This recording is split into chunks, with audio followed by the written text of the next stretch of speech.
बिस्मिल्लाहिर्रहमानिर्रहीम। अस्सलाम वालेकुम। सारा इन द किचन में खुश आमदीद। आज मैं आपके लिए रेसिपी गार्लिक मायो सॉस लेके आई हूँ।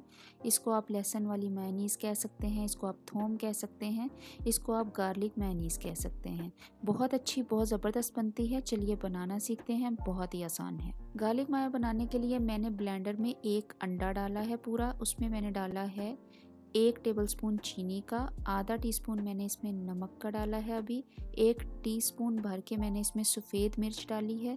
आपने सफ़ेद मिर्च ही डालनी है। 2 टेबलस्पून लेमन जूस के डाले हैं और 2 टेबलस्पून मैंने इसमें वाइट विनेगर के यानी कि सिरके के डाले हैं। ये सारी चीज़ें डाल के अब हम इसको करते हैं ब्लेंड। आपने इसको बहुत ही अच्छे तरीके से ब्लेंड करना है। आपने तकरीबन इसको 3 से 4 मिनट ब्लेंड करना है बिना रुके। अंडा जब बहुत अच्छे तरीके से ब्लेंड हो जाए तो मैं इसमें डाल रही हूँ 5 से 6 लहसुन के जवे। छोटे साइज़ के हैं, अगर बड़े हों तो आप 2 या 3 डालेंगे। अच्छा, उसके बाद इसको अच्छे तरीके से ब्लेंड करेंगे। अब देखिए पूरा 1 कप मैंने कुकिंग ऑयल का लिया है।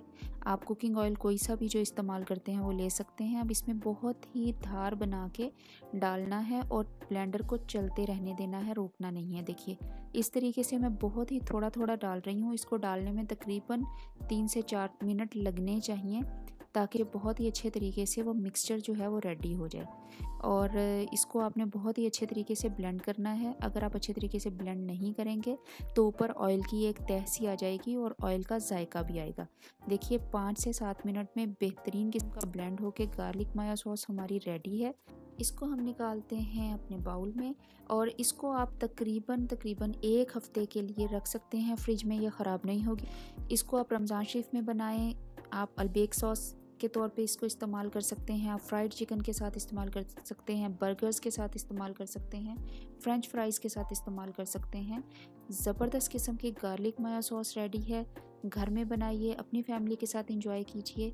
मेरे चैनल को सब्सक्राइब करना मत भूलिए, मेरी वीडियो को लाइक एंड शेयर करना भी मत भूलिए। बहुत शुक्रिया।